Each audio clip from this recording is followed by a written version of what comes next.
Hello dear students, welcome back to my YouTube channel. So dear students, আজি মই তোমালোকৰ লগত ডিসকাস কৰি আছো ক্লাস 10 ৰ quadratic equation ৰ exercise 4.4 ৰ ওপৰত। ইয়া যেখিনি কোৱেশ্চন আছে হেখিনি মই স্টেপ বাই স্টেপ ভিডিও দি থাকিম। সো ইয়া আগৰ যেখিনি কোৱেশ্চন আছে হেখিনি অলৰেডি মই ডিসকাস কৰিছো, মোৰ চেনেলত অলৰেডি দি থোৱা আছে। এটা প্লেলিষ্ট বনাই থৈছো মই স্পেশালি quadratic equation বুলি দি আছে আৰু লগতে ক্লাস 10 ৰ প্লেলিষ্ট দি আছে, তাতো তোমালোকে গৈ চাব পাৰিবা। ওকে, গতিকে আহা দেৰি নকৰি আজি ভিডিওটো আমি আৰম্ভ কৰো। সো কোৱেশ্চন নম্বৰ 1 তোমাৰ কি দি আছে, find the nature of the roots of the following quadratic equation if the real root exists, find them.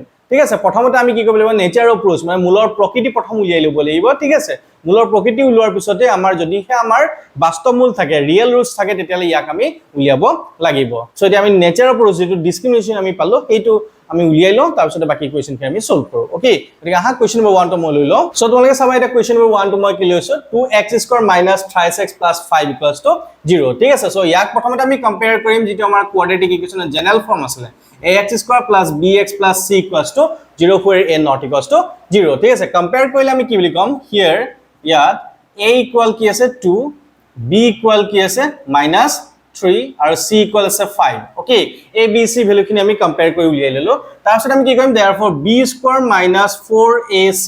ঠিক আছে, যেটো আমি ভেদ নিৰূপক বা ডিসক্ৰিমিনেন্ট বুলি কওঁ। ঠিক আছে, এটো কি হ'ব, b² মানে -3 হোল স্কয়াৰ - 4a, a জায়গাত আছে 2 * c is 5। Okay, so minus square করলে তো প্লাস হয়ে যাব, 3 স্কয়ার 9। ওকে, মাইনাস 4 2 যা 8, 8 5 যা 40। ঠিক আছে, সো ইয়াত যদি আমি সাবট্রাক্ট করি ডাঙৰ 40 - 9 করলে কি হ'ব, 31, এটা হ'ব -31। ঠিক আছে, সো -31 কি হ'ব, গুণতকে আমাৰ কি হয়, সৰু হয় মানে লেস দেন 0।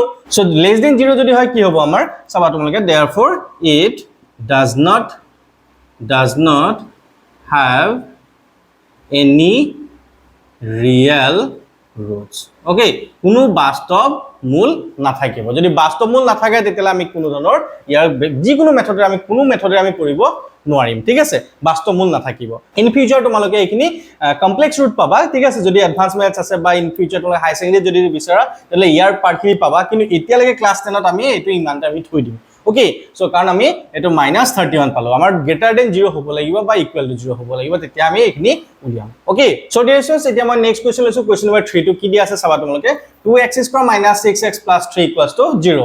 ঠিক আছে, আগৰটো নিচিনাকৈ ইয়াতো আমি কম্পেয়াৰ কৰি লম। ঠিক আছে, হিয়াৰ a = 2, b = -6, c = 3। Okay, therefore b² - 4ac that is equals to b² কি আছে -6²। ওকে, -4 a জায়গাত কি আছে আমাৰ 2 আছে ইনটু c জায়গাত 3 আছে। ওকে, সো আমি চাম এতিয়া 6² কৰিলে কিমান হ'ব, 36 আৰু মাইনাস তো আমাৰ স্কয়াৰ কৰিলে কি হ'ব, প্লাস হৈ যাব, হয়নে? তাৰপিছত -4 2 যা 8, 8 3 যা 24। ওকে, সো আমি মাইনাস কৰিলে কিমান হ'ব, এটো 12 হৈ যাব। ঠিক আছে, সো 12 টো আমাৰ কি হয়, শূন্যতকে ডাঙৰ হয়, মিন্স গ্ৰেটাৰ দেন 0 হয়। therefore it has unique and বুলি ক'ব পাৰা, unique and real roots। ঠিক আছে, ইয়াৰ অদ্বিতীয় বাস্তৱ মূল থাকিব। ঠিক আছে, অদ্বিতীয় বাস্তৱ মূল বা ইউনিক ৰিয়েল ৰুটস থাকিলে ইয়াৰ ফাৰ্দাৰ আমি যিখিনি মেথড আছে আমি সেইখিনি কৰিব পাৰিম। ঠিক আছে, সো আমাৰ কোৱেশ্চনটো আছে, আমি এটো পাই গলো আমি ৰিয়েল ৰুটস। তেতিয়ালে আমি নেক্সট কৰি চাও কি হ'ব। সো আমাৰ যেটো আমি কোৱাড্ৰেটিক ফৰ্মুলা আছে, কোৱাড্ৰেটিক যেটো আমি b² - 4ac অলৰেডি কৰিছো, সো কোৱাড্ৰেটিক ফৰ্মুলাতে কৰিম। কি হ'ব, x = -b ± √b² - 4ac/2 a। Okay, so এতিয়া কি কৰিম আমি, মাইনাস b জায়গাত কি আছে, ইয়াত -6 অলৰেডি এটা মাইনাস আছিল, so minus of -6। Okay, plus minus √b² - 4ac, ইয়াত অলৰেডি b² - 4ac আমি 12 পালো, হয়নে? সো ইয়াত 12 পাতি দিয়া, ডিভাইডেড বাই 2a, a জায়গাত কি আছে 2, 2 * 2। ওকে, সো এই বাকিখিনি মই এফালে কৈ দিছো। ইয়াত চাবা তোমালোকে, এটো চোৱা মাইনাস মাইনাস +6 প্লাস মাইনাস √, আমাৰ চাবা এটো √12 আছে, হয়নে? √12, 12 টোক আমি ভাঙিলে কি হ'ব, 12 টোক আমি 2 * 2 * 3 বুলি লিখিব পাৰো। সো দুটা টুৰ পৰা এটা 2 আমি বাহিৰলৈ লৈ আনিলো, থাকি যাব ইয়াত অকল 3। ওকে, 2√3 হ'ব, বুজি পালানে? তলত কি হ'ব, 2 2 যা 4 হৈ গ'ল। ওকে, সো ওপৰটোৰ পৰা যদি মই 2 এটা কমন লৈ লওঁ, কি থাকিব, 3 ± √3। ওকে, ইয়াত 4, এই 2 এ 2 এ কেনসেল যাব, 2 থাকিব, আলটিমেটলি কি হ'ব, 3 ± √3/2। মানে কি হৈ গ'ল, x এবাৰ কি হ'ব আমাৰ 3 + √3/2 আৰু কি হৈ যাব, x = 3 - √3/2। সো এই দুটা হৈ গ'ল আমাৰ ৰিকোয়াৰ্ড সলিউশন বা ৰিকোয়াৰ্ড মূল।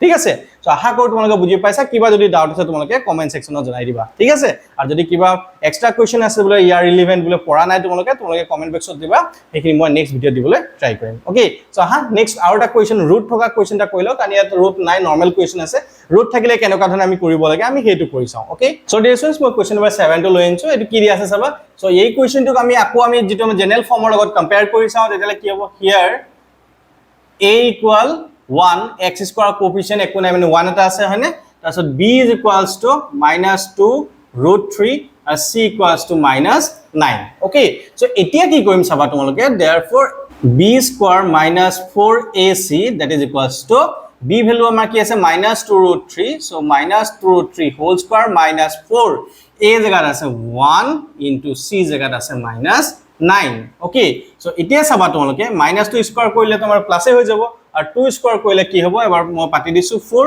আৰু √3 স্কয়াৰ কৰিলে কিমান হ'ব 3 okay next minus minus plus হৈ যাব 4 1s are 4 4 9s are 36 okay so 4 3s are 12 plus 36 add কৰিলে কিমান হ'ব এটো 8 এটো 4 48 হৈ গল বুজি পালা নাই সো এতিয়া এটো কি হৈ গল আমাৰ গ্ৰেটাৰ দেন 0 হৈ গল হয়নে কোনতকে ডাঙৰ হৈ গল কোনতকে ডাঙৰ হলে কি হ'ব ইয়াৰ বাস্তৱ মূল থাকিব হয়নে so it has unique and real roots okay unique আৰু real roots থকাৰ লগে লগে আমি কি কৰিব পাৰিম ইয়াৰ মূল খিনি উলিয়াব পাৰিম ইয়াৰ roots খিনি উলিয়াব পাৰিম okay so আমি again আমি যেটো আমাৰ quadratic formula আছে quadratic formula আমি কৈ দিও so x is equals to -b plus minus root of b square minus 4ac by twice a okay so year value খিনি পাতি দিও ঠিক আছে -b জায়গাত আমাৰ আছে -2 root 3 okay plus minus b square minus 4ac কিমান আছে 48 okay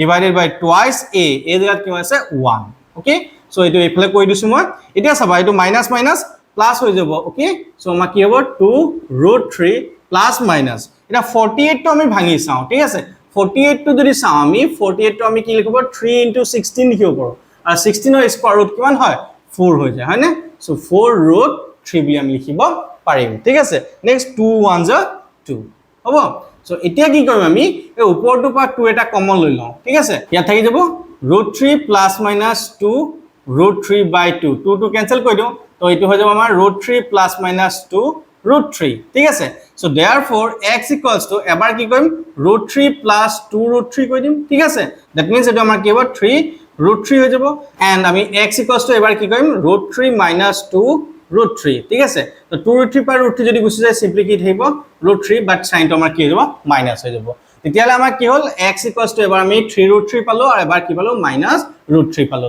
ঠিক আছে সো এই দুটা হৈ গল আমাৰ ৰিকোয়াৰ্ড সলিউশন আশা কৰো তোমালোকে বুজি পাইছা কিবা যদি ডাউট আছে তোমালোকে কমেন্ট সেকশনত জনাই দিবলৈ নাপাহৰিবা so dear students question number 1 ৰ যিখিনি ইকুৱেশ্যন আছিল ইয়াৰ মই কেইটামান কোৱেশ্চন লৈ প্লে তোমালোকৰ কাৰণে দেখাই দিলো কেনেকৈ কৰিব লাগে ঠিক আছে বাকি যিখিনি কোৱেশ্চন আছে সেইখিনি তোমালোকে ট্ৰাই কৰিবা যদি কিবা ডাউট থাকি যায় তোমালোকৰ কমেন্ট সেকশনত জনাই দিবা সেইখিনি নেক্সট ভিডিওত মই দিবলৈ ট্ৰাই কৰিম ওকে সো এতিয়ালৈকে যদি তোমালোকে ভিডিওটো চাই ভাল পালা দেন kindly like কৰি দিবা আৰু subscribe কৰি দিবা মোৰ চেনেলটো এনেকুৱা ধৰণৰ ভিডিও পাই থাকিব সো ইমানতে আজি ভিডিওটো সমাপ্ত কৰিছো thank you have a nice day